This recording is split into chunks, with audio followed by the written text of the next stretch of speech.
What is going on, guys? It's been a great day. My day today is consistent of bad weather, freezing cold rain, and just not a good day to go fishing. Y'all know me, I would go do it, but just the way my ponds eat, I just don't think it's gonna happen. But it doesn't mean I do not want to post for y'all, because there could be something else we can do. And I got an idea, and I hope y'all like it, because we're making it happen today. I keep hyping y'all up about how much I love fall weather and how much fall fishing really turns out for me. Instead of y'all waiting to see me use those baits and how I'm gonna be catching fish, how about I just show y'all what they look like underneath the water? That's right, guys. Today we're gonna have 5 baits, my 5 top favorite baits that I love throwing in the fall and winter. Y'all get to see what they look like, how I recommend using them, and literally exactly what I'm gonna be throwing. So if we prep this now, then y'all can have time to go out there and get what you need, and then we could be fishing together. So I hope y'all enjoy this video. Thank you. Okay guys, we're upstairs now and we're about to jump into this video. I'm actually really excited for this, y'all, because we're gonna do some underwater footage. I have a tank downstairs, got some LED lights in it. It's just ready to get some baits in it. So we're gonna start this video off. You guys have probably seen me throw this now and the last couple of videos, and it's gotta be one of my favorite baits, especially for this time of the year. Lakes kill it. Pretty much any lake I've been to, they eat this. Most ponds do, and if they're eating this, they're gonna eat everything else. So number 1 is the shaky head. The shaky head's got a great fall to it, and as soon as it hits bottom, it's up to y'all how you guys are gonna work this bait. I love throwing trick worms and using this bait because as soon as it hits bottom, it's staying straight up. And then just the littlest ticks of your rod can make that worm hop across the bottom. And in fall and winter, that's where those bass are going to be sitting. They're going to be on the bottom, tucked by structure. If you've rigged this the right way, it's 100% weedless. And you're going to be hopping through that grass, wood, logs, gravel, anything y'all can imagine is down there. Where the fish are going to be, this bait can go to. I prefer the heads that you can actually screw the trick worm into. You can pretty much buy these anywhere because casting over and over again, there's some out there that's just like a little, I don't know what you would call it, but the worm just kind of slips on there with little grooves around it. And those don't really hold that well for me, y'all. I want one that screws in so it's actually locked down to the head. Tuck my hook in.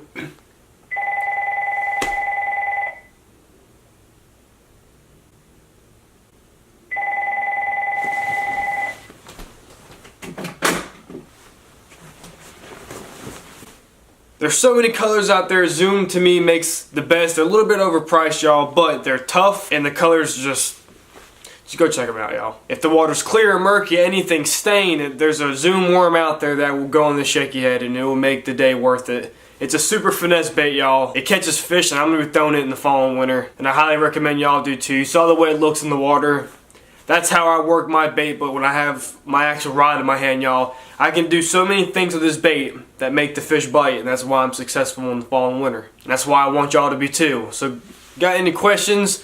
I once told y'all to go follow me on Instagram. Shoot me a DM if you're not comfortable saying it in front of everybody. Just shoot me a DM. We can talk about it. I can help you out as much as I can. We're all going to be catching fish this fall and winter, so it's going to be a good time. Number 2, y'all, is a Texas rig. This is a ray-tailed crawfish on it. And if y'all can look at it, this is a pretty big bait. This is something that I throw in the winter and the fall, but the bite's got to be on. There's just certain ponds and lakes where the bass are just much bigger and they'll actually eat something this big. Most of the time, I'm not throwing something like this. But I just put it out there because there will be occasions that if I'm getting a lot of bites, if I can really target in down on those fish and they're eating, I'm going to throw a bigger bait down there just so I can probably get that bigger bite. As soon as we put this in the tank, y'all can tell how it slowly falls down. The tails are doing what they're supposed to do. You can make this weedless too, so that's why it's slowly just dragging the bottom. It's making great contact. This one is pegged, and I normally will do that because I'm going to be, if I'm going to throw this, y'all, it's going to be in the structure. It's going to be where I know there's a bunch of stuff down there. This bait looks great hopping off the bottom, but it's really up to you how you're gonna fish it. I would not be fishing this the way I'm bouncing in the tank. I'm just showing y'all the way it moves. When I'm actually fishing this bait,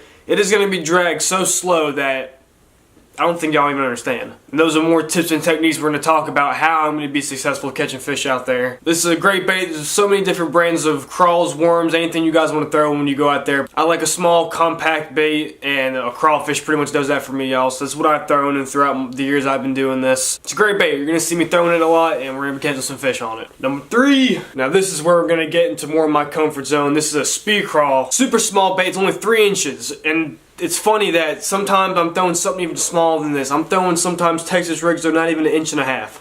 That's what it takes to get some of these fish to bite. I mean, if y'all can just look at this, look how small it is. It's a very compact bait, very well put together. It's just like, it's got one of those things, those looks to it. Speed crawls are great because see the little antennas that kind of hang off? There's 6 of them. Usually a lot of these baits have like 12 and they have a lot. That's small. There's not really much action to this bait, to be honest.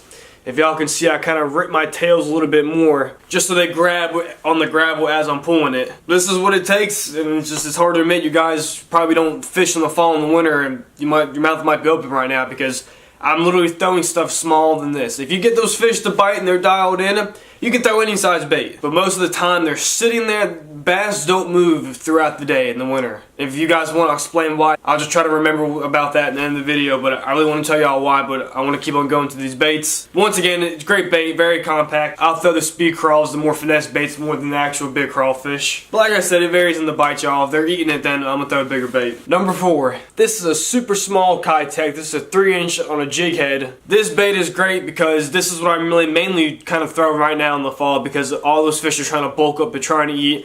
They're not really going to be chasing after no 4-inch, 5-inch bluegill. A bait fish this big is literally a snack, a full meal for like a 7-pound bass right now. Especially if it's gizzard shad. Bass do get picky around this time of the year, but not really, y'all, because food is food. They're going to be picky, but when they see a small pile of bait fish, they eat like 3 or 4 of those, y'all. That's a little 4-inch bluegill. I'm throwing this around structure. I'm bombing out into the middle, y'all. I'm dragging this on the bottom. I'm trying to get reaction strikes. There's many things you can do with this bait. And I can sit here and explain all day to y'all, but I really want to get you on the water with me so we can do it in person. I can't even get into it. I do so much of these baits, y'all, that it's just insane. They do so much for me, and the fish love them. You just be shocked. It's that small of a bait. And it catches big fish. Number 5, y'all. Last but not least, this kind of ties between the shaky head. There's just something about this bad boy that I don't know what it is. This bait just kind of got brought up in the last 2 years. This is called the Ned Rig. Y'all probably heard about the bait. First thing you think of, it's small. I don't know if I want to fish with it. There's something about this bait, y'all, that you can literally take a Texas rig and just put on a small little grub or whatever you want to throw and throw it out there, worm, and it just doesn't do the same thing. It's the way the bait is designed. It catches fish. And this bait you'll be seeing me throw a lot, but I bet y'all can't even tell me what type of worm that is.